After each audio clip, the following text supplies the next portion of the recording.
the name of the paper that I'm going to talk about today is SpanDex Secure Password Tracking for Android. And this is work that I've done with my students at Duke. Of course, they did all the hard work, so I'm going to try and not botch an explanation of what they've done. So this is a high-level view of the world we live in with mobile devices. You've got a bunch of apps, and they generally want to communicate with services that live in the cloud. And in order to do that, they have to get your login credentials, a username and password. Okay? So you've probably encountered a screen like this at some point in the last X years after installing an app. These are first-party apps that require login credentials, but third-party apps also require login credentials using OAuth protocol and things like that. So if you type in your username and password to one of these apps, you might be wondering, where are my passwords going? And should I be worried that they're going someplace I don't want them to? So unfortunately, there have been some phishing apps spotted in the wild. Here's a Netflix app that was discovered by the Malware Genome Project guys at NC State. It's a fake Netflix app. And rather than sending your username and password to Netflix, it sends it to this super sketchy URL. Other examples are banking apps. So there's the Roba malware in Korea that tries to steal your banking credentials. There's SV Peng, which is Russian malware that also tries to steal your banking credentials. And so for us, when we were posed with this problem, the obvious solution to us was just, let's use taint tracking, because that's the kind of thing that we do. Okay, so I'm going to give a high-level overview now of the approach we're trying to take. Okay, so the first thing that you have to do is you have to actually tag passwords as they're entered. And so we developed a system called ScreenPass that was presented at Mobisys last year, which provides a spoof-resistant UI for entering passwords. Once you've actually entered the password, you then use taint tracking to figure out where that data goes as the application executes. And here we could use something like Taintroid, which we collaborated on with Will Lenk and Jaeun and a couple of other people for our OSDI paper. Excuse me?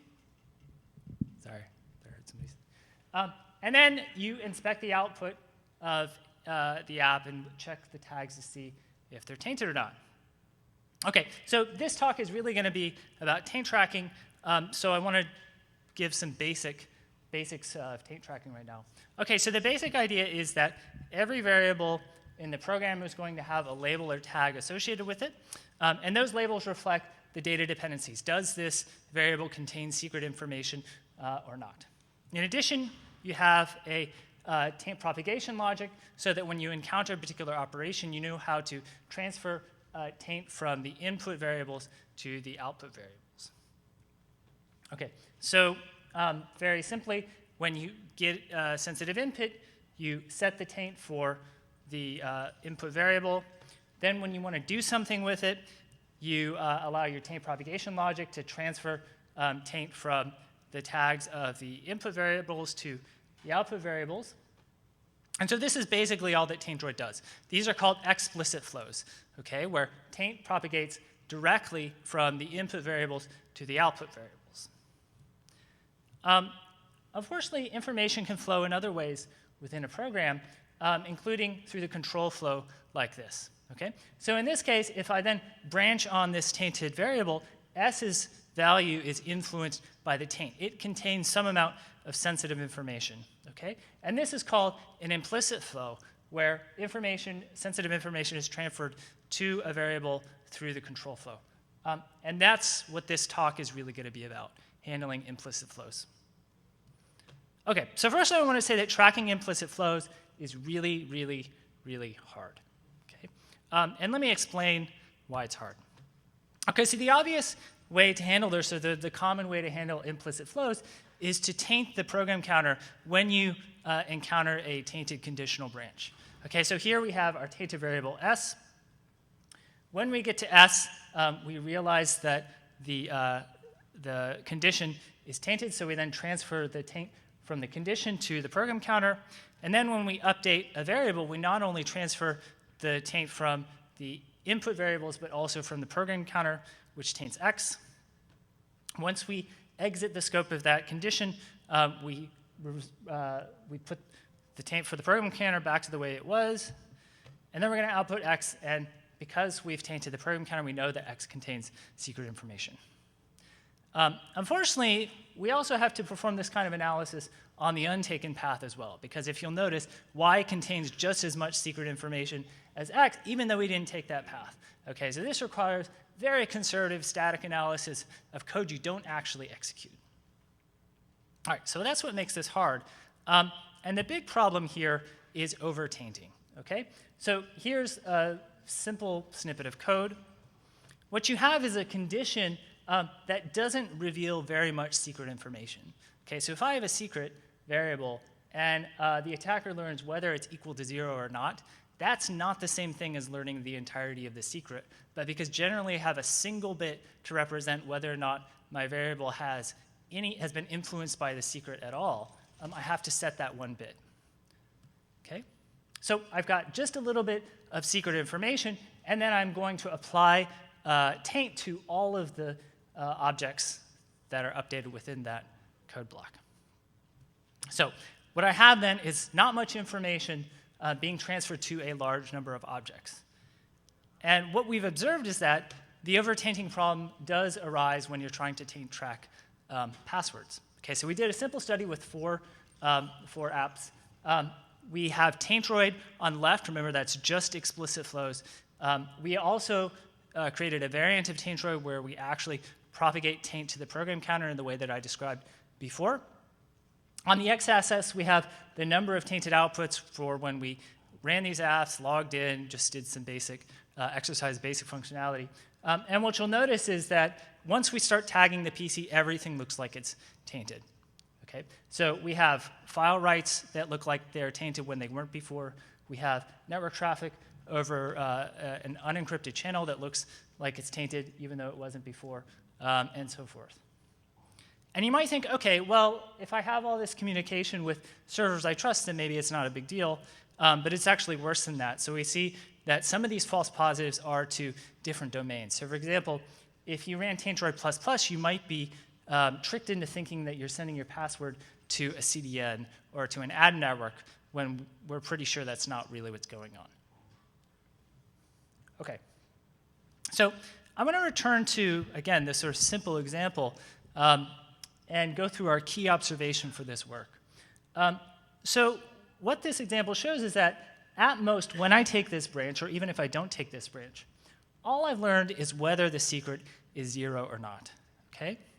So if I'm okay with revealing whether my secret is 0 or not, if that's a safe amount of information to reveal, then I shouldn't go and update the tags for any of the variables inside of this code block. I should just leave them alone. I revealed some information, but it's a safe amount of information. Okay? So that's sort of the key approach to the system SpanDex. Okay, so SpanDex is a way of tracking implicit flows within the Dalvik virtual machine, and it's able to compute a useful upper bound on the amount of information that you are potentially leaking through implicit flows. Okay, and then it's up to the policy makers to decide whether or not that amount is safe or not. Okay, so we're leveraging some very key properties of passwords here. I don't think the approach that I'm going to talk about can be applied to just any data type. Okay, so passwords are short strings. It's not a lot of data. They're never displayed on the screen, so you don't have to worry about implicit flows through the user interface. That's just a painful mess, which we learned. Also, there's a very limited amount of local processing on the password. When we first started this, we just assumed that there would be no processing, okay, that an app would just take the password and then forward it to the server. It turns out they do some processing. They do some sanity checks, but it's very, very limited. Okay, so here's an overview of what we're actually doing. And the main thing here is we're maintaining a data structure called a possibility set for every single secret input. And this, in our case, this means every character in the password. So a possibility set is just a set of values that an attacker could learn about, a set of possible values for a secret that an attacker might infer from observing the control flow. Okay, so let me make that a little bit more concrete. For each password character, this basically means at the beginning, is this an ASCII character or not? Is it value 32 to 126? Okay. Number two, as the app executes, what we're going to do is record all of the ways that taint is propagated by the program.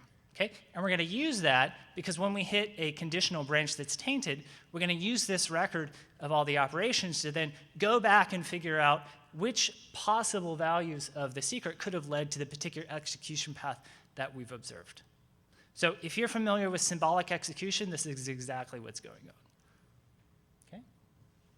All right. And then at the end of all this, our guarantee is that if an app outputs something that's untainted, the maximum amount of information that that output could leak through implicit flows is reflected in the possibility set, in this P set. Okay? Okay, so let me go through a high-level example. All right, so let's say I have some password, and I've got a character in the password C that is an uppercase P. Okay, so what I'm going to do, I'm going to initialize the P set for that character. It's going to be 95. It's all possible ASCII values. At some point, the app is going to branch and check to see whether or not the password is uppercase or lowercase. Okay? At that point, I can narrow the P set for the character to 26 values, all of the uppercase letters. So at this point, I know that my implicit flows have revealed to the attacker that, okay, this is an uppercase letter. I'm then going to convert this, or the app is then going to convert this to a lowercase letter by adding 32. Okay, at that point, it's going to check whether or not the lowercase value is a lowercase p. But because I've been able to record all of the operations on tainted data as well as update my p sets, I immediately know, oh wait, if I allow them to take this branch, then they have narrowed down the possible values for my character to uppercase p, which is the only thing that it could possibly be. Okay? All right, so I'm actually going to skip through this. There's some lower level details in here.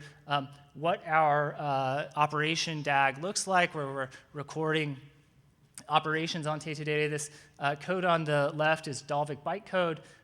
There's some information in this slide about how we maintain labels. A lot of this, all of this is in the paper, so I think I'm going to skip through this in the interest of time.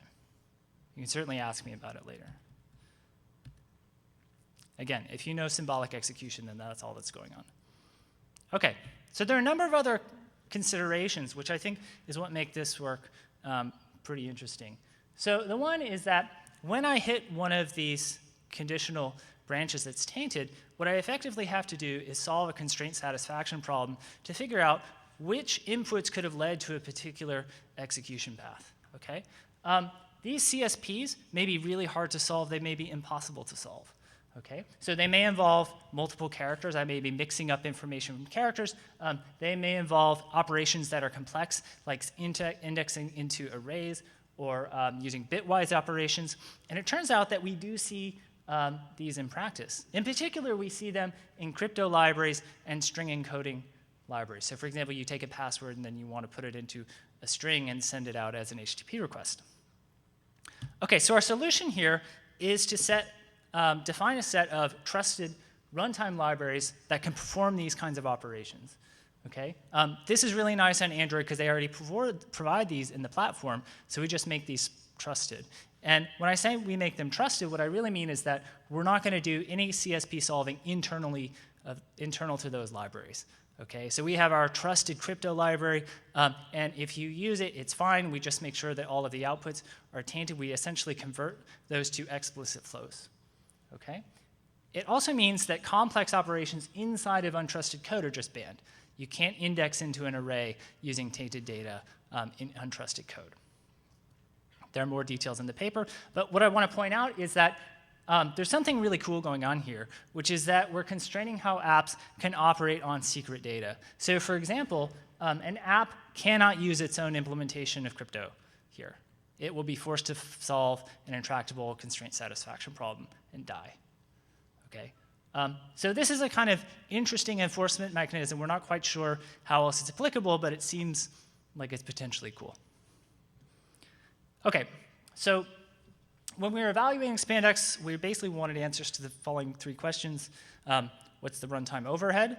What kind of p-sets do we observe in real apps? And how well does SpanDex actually protect passwords? So the first answers to the first two are in the paper, and I'm going to focus on the third. So for the third, we need an attacker model. So let me briefly explain our attacker model. We have a malicious app that runs on the phone. That attacker also has a database of plaintext passwords living on its server. The malicious app can communicate a few things to its remote server. It can communicate the username. We don't protect the username. It can communicate the p-set of each character in the password, and it can communicate the password's length. Okay? We assume that the target's password is in the database, which basically makes this a de-anonymization problem. Okay? We're going to take the information that we can send out from the app to the server, and then try to figure out which password in the database is the user who's running the app. Okay. So for every letter in the password, we are going to assume the attacker learns whether it's uppercase, lowercase, numeric, or special. And this is based on what we've observed from real apps, how they branch on password data. Okay, so then we want to know, well, how many guesses would an attacker need given this information to de-anonymize the user from their plaintext database? All right, so we used a data set of 130 million unique passwords. This was collected not by us, but by other people from a variety of well-known sources, including, I think, the Sony database leak, password leak, and the Gawker password leak. And then for each password in this database, we're going to generate a rule that describes each character in that password's type. Okay, then we're going to compute something called a match set, which is a set of passwords that match that password's length and sequence of character types. You could think of this as a regular expression. Okay, so if my password is 1234, the regular expression is number, number, number. How many other passwords in the database are also number, number, number? Count that number of passwords, and then that's the possible guesses an attacker could use to de-anonymize the mobile app user. Okay, so we call that the match set. Here's a CDF of match sets from our data set. Along the x-axis, we have the number of matches. Along the y-axis, we have percentage of passwords. We found that 96% of the passwords in our data set, given the particular rules, would have a match set of over 1,000. 99% of passwords in our data set would have a match set of greater than 100. Okay, so there's an interesting implication for our attacker model, which is that longer passwords are bad because they're very unique. Not many people use long passwords. But I think that's more just an artifact of our attacker model than anything else. Okay, so you also have to worry about the usage distribution of passwords. So it's one thing to say that all passwords are equally likely, but people have observed that they actually follow a more zip-like distribution. Okay, so if you assume they're uniform, this is what the curve looks like over 10%, or over 10 tries for 99% of passwords. Let me skip to the zip-like distribution. Some zip-like distributions are bad, like these. These have been observed in the wild. So for these, 90% of passwords could be guessed in less than 50 tries. For another data set, 80% of passwords could be guessed in fewer than 50 tries. Some zip-like distributions that people have observed are fine, or better, anyway. So for Hotmail, it would require over 10 tries for 99% of passwords, over 100 tries for 85% of passwords. There are more details on this in the paper. There's a lot of related work. I think the piece of related work that I really want to point out here is the DTA++ paper from 2011. They have a lot of the same insights as we had about the sources of overtainting. They also apply techniques from symbolic execution. We do it at runtime and sort of focus on the actual data type. I think those are the main differences. Okay, so to wrap up, briefly, SpanDex uses p-sets to provide this upper bound on the amount of information you're leaking through implicit flows. We think it's useful under very specific conditions, but we've by no means solved implicit flows. I don't think that's ever going to be solved. And then I want to wrap up by saying I think this work could go in a number of directions. One is looking at different data types, credit card numbers, social security numbers. And I think the property of the runtime using CSPs, constraint satisfaction problems, to limit what an app can do or a code can do with secret data is potentially really interesting. So with that, I'll take questions. Great, well, let's thank Landon.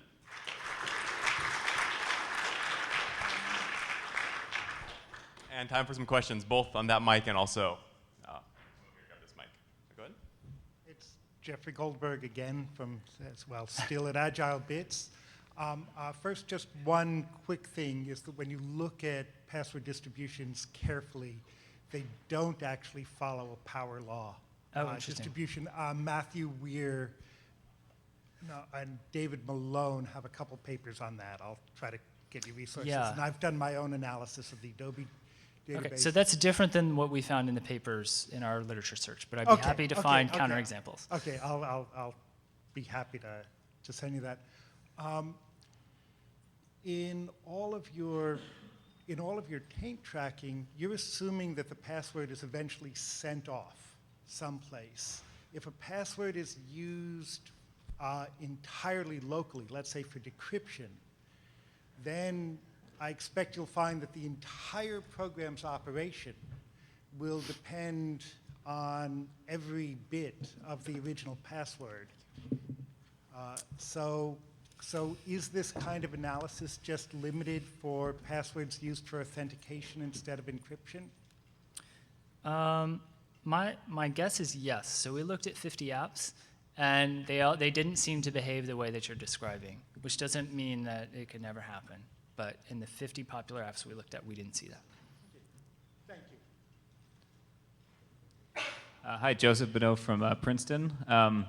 I was curious why it seemed like you jumped, maybe I missed something, but you jumped right from a uniform distribution to a zip distribution. Right. Why didn't you use the empirical distribution based on frequency in the leaks that you had?